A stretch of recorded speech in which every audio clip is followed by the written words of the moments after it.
blessed day, guys. How are you doing? Mr. Bites Idioms here once again.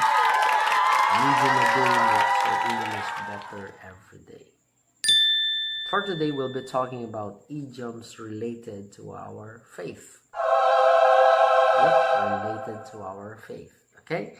So, we could also call them idioms related to religion, but I think it's better to use idioms related to faith. Okay, so to start with, number one, okay, the first idiom is broken vessel. Okay, a broken vessel is someone who is or feels completely destroyed, hollow, forsaken, or inadequate. It's taken from the biblical symbolism of a person being a vessel into which God fills divine wisdom and grace. Alright, so the Lord keeps on making us whole again, especially when we have those trials. Okay, so we're broken vessels. Okay, so when we feel like we're not really we're completely destroyed, and because of God's help, He is making us whole again. All right, so a broken vessel. So you could say that you're a broken vessel if you're really feeling down, if you feel forsaken or inadequate. Okay, so broken vessel. Number two, because we're a broken vessel, it's just by the grace of God. Okay, that's the next idiom. By the grace of God. The meaning of by the grace of God is through the kindness and help of God. All right, so by the grace of God, everything would be better the next day. By the grace of God, we'll be having the solution to this coronavirus. Okay, so it's all by the grace of God, by His kindness and by the help of God. Okay, number three, we have an act of God. Okay, an act of God means something that occurred, such an accident for which no human is responsible, even a natural disaster. Okay, so such a storm or earthquake. So we could feel like this is just the works of the Lord. Okay, so you could say an act of God. Okay, for example, the healing that will happen for the whole world would be an act of God. Okay, so no human could do it. Actually, it's a miracle, so it's an act of God. Okay, our idiom is as patient as Job. Okay, Job is one of the famous characters in the Bible. Okay, if you're reading the Bible, you would know his experiences, no? Grabe, as in grabe, no? So he was tested. His possession was really gone for a couple of days, no? For one day, he lost actually his sons and daughters. Okay, so somebody is as patient as Job if they are very patient. If he is very patient. Okay, so the person who shows great endurance through all sorts of trials is said to have the patience of Job. So hopefully, ganun yung tawagin nila sabihin nila sa atin, no? We are as patient as Job. Okay, so this is also a simile, all right? So one of the figurative languages. Okay, so we must be as patient as Job right now. Okay, so everything that we experience, again, this is trials for us. Okay, next, number 5 would be in 7th heaven. Okay, when you say in 7th heaven, it's in a blissful state of mind or an ideal situation. So what we feel when we are really blessed, it's actually in 7th heaven. So we could also find that.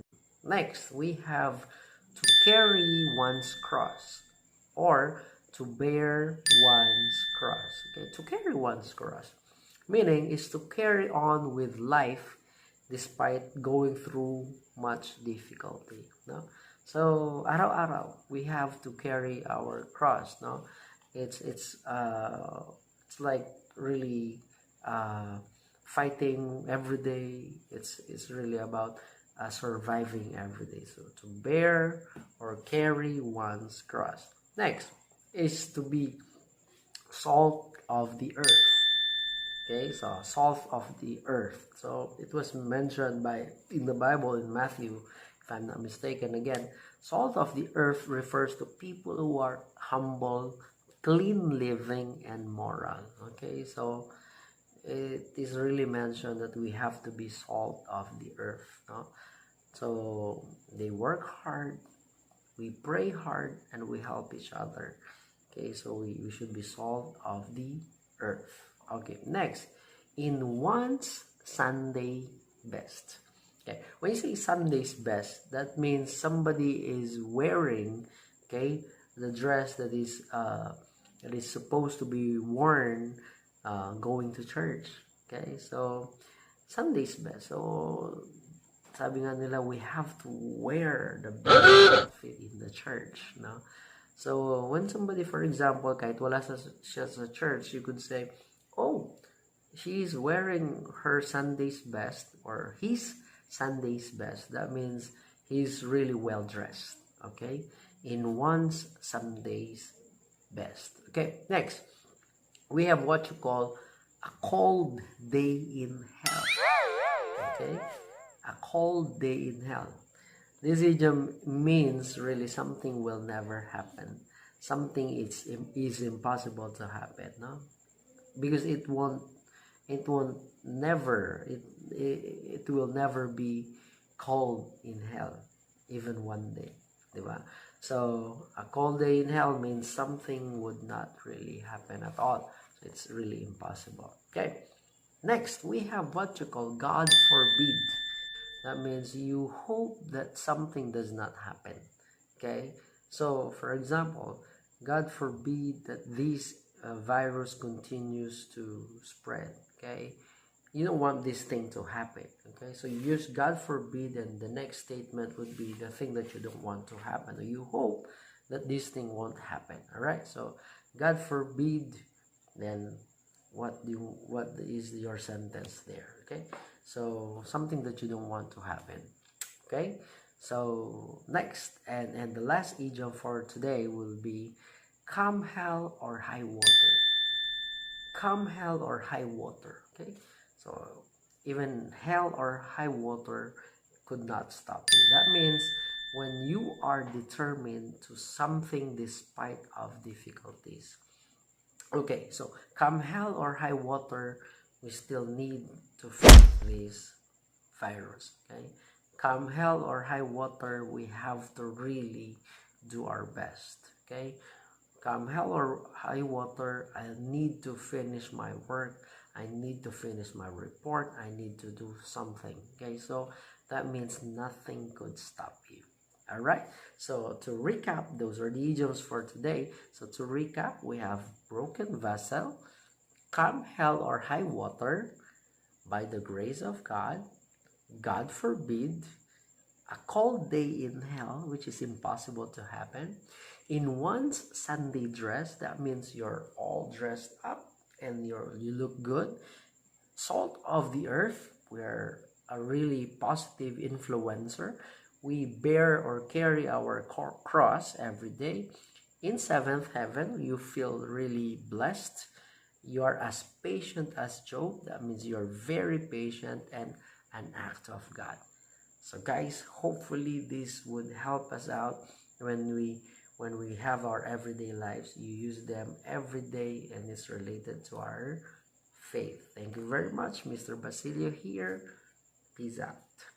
God bless.